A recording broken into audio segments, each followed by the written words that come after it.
हर रोज की तरह गुप्ता जी स्कूटर पर सवार होकर के सुबह सुबह दफ्तर जा रहे थे। उनकी पत्नी ने कहा कि वापस आते हुए सेब लेकर के आना।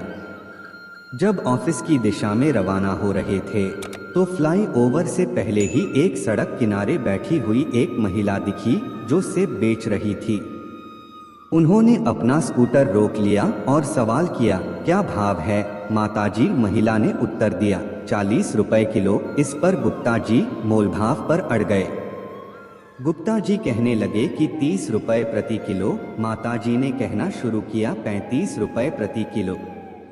इस पर गुप्ता जी ने उत्तर दिया, 30 रुपए से 1 रुपए ज्यादा नहीं दूंगा।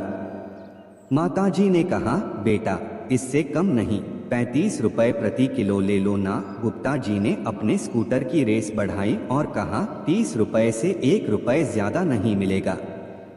माताजी कहती है, बेटा ऐसा मत करो, ले लो ना 35 रुपए प्रति किलो। गुप्ता जी ने अपने ऑफिस की दिशा में स्कूटर चलाते हुए वहां से बाहर निकल लिया और ऑफिस पहुंच गए। शाम को फिर से बाहर निकलते समय वो एक फल भंडार में पहुंच गए जिसमें विभिन्न फलों का विकल्प है। अब वहां मोलभाव करने का कोई विकल्प नहीं था क्योंकि उस स्थान पर एक फिक्स्ड रेट का बोर्ड लगा हुआ था। जब वह वहां पहुंचे और देखा कि सेब का मूल्य 50 रुपए किलो है तो गुप्ता जी को थोड़ी हैरानी हुई क्योंकि वहां सड़क किनारे उपलब्ध हो रहे सेब का मूल्य 40 रुपए किलो था। उन्हें यह लगा कि कुछ अजीब सा हो रहा है, इसलिए वह तेजी से फल भंडार के मालिक के पास गए और बोले, भाई साहब 40 रुपए किलो में दो ना। फल भंडार के मालिक ने हंसते हुए कहा, भाई साहब यहाँ सब फिक्स्ड रेट में मिलता है, आप यहाँ पर मोल भाव नहीं कर सकते। अगर आपको मोल भाव करना है तो किसी और जगह से ले लो। गुप्ता जी ने कहा, ठीक है, लेकिन मुझे पता चला कि बाहर की दुकानों में तो यही रेट है। फल भंडार के मालिक ने कहा, भाई साहब यहाँ तो वह नहीं है, कृपया आप एक बार जो पीछे बोर्ड पर लिखा है उसे पढ़ ले कि मोलभाव करके हमें शर्मिंदा न करें। गुप्ता जी शर्म से वहां से निकल गए, उम्मीद में कि फ्लाईओवर के नीचे किनारे पर जो महिला बैठी थी वह शायद अब भी वही होगी और वहां से सेब खरीदने का विचार किया जा सकता है।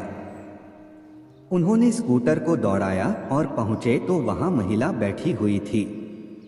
महिला ने गुप्ता जी को पहचान लिया और कहने लगी कि 35 रुपए किलो, बस मोलभाव मत करो। गुप्ता जी मुस्कुराए और कहा, कोई बात नहीं माताजी, आप 2 किलो सेब पैक कर दीजिए और इसके लिए मैं आपको 100 रुपए दे दूंगा। महिला ने कहा, मेरे पास खुले पैसे नहीं हैं। शर्मा जी ने कहा, खुले की जरूरत नहीं है, आप रख लो 100 रुपए और 2 किलो सेब मुझे दे दो।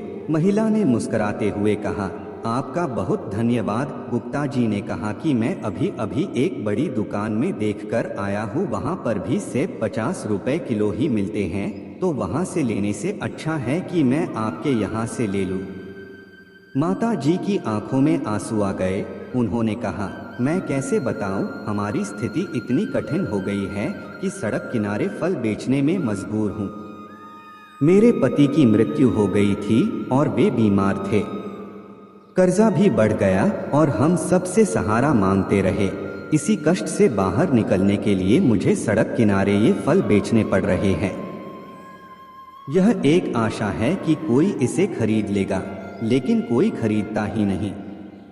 इस पर गुप्ता जी ने कहा, इस तरह की बातें मत करो, मैं कल सुबह फिर आऊंगा और कुछ और पैसे लेकर तुम्हारे पास आऊंगा। घर पहुंचकर गुप्ता जी ने अपनी पत्नी को 2 किलो सेब दे दिए और उनसे कहा, मुझे 500 रुपए का एक नोट लाकर के दो, कल किसी की मदद करनी है। मैडम ने पूछा, क्या हुआ, और गुप्ता जी ने उन्हें पूरी कहानी सुनाई। उन्होंने कहा, हम पता नहीं क्यों मोल भाव करते हैं, सड़क किनारे जो सामान बेचते हैं उन लोगों से जो अपनी मेहनत से जी रहे हैं और लाचार होते हैं। हमें उनकी मदद करनी चाहिए। इस तरह की कठिनाइयों में लाचार होने के बावजूद वे अपनी जीवन शैली को बनाए रख रहे हैं और हम उनसे भी मोल भाव कर रहे होते हैं, जबकि बड़े बड़े शोरूम में जाते हैं और पैसे देकर के आ जाते हैं। अगले दिन गुप्ता जी ने माता जी के पास पहुंचकर 500 का नोट दिया और कहा, माता जी आप अब कर्जा चुकाना शुरू करें और फल लाना शुरू करें मंडी से।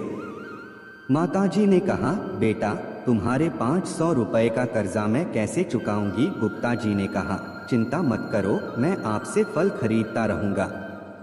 ऑफिस में जाकर गुप्ता जी ने इस बात को अपने साथियों के साथ साझा किया और उन्होंने भी इस माताजी से फल खरीदने का निर्णय लिया। सभी साथियों ने मिलकर पैसे इकट्ठा किए और एक ठेला गाड़ी माताजी को खरीद कर दे दी। इससे माताजी को काफी फायदा हुआ और धीरे धीरे उसका धंधा भी अच्छे से चलने लगा। हमें हमेशा दूसरों की मदद करनी चाहिए। आपकी एक छोटी सी मदद से किसी की जिंदगी बदल सकती है। आप दूसरों की मदद करते रहिए, भगवान आपकी मदद करेगा। और मोल भाव करना बंद कीजिए।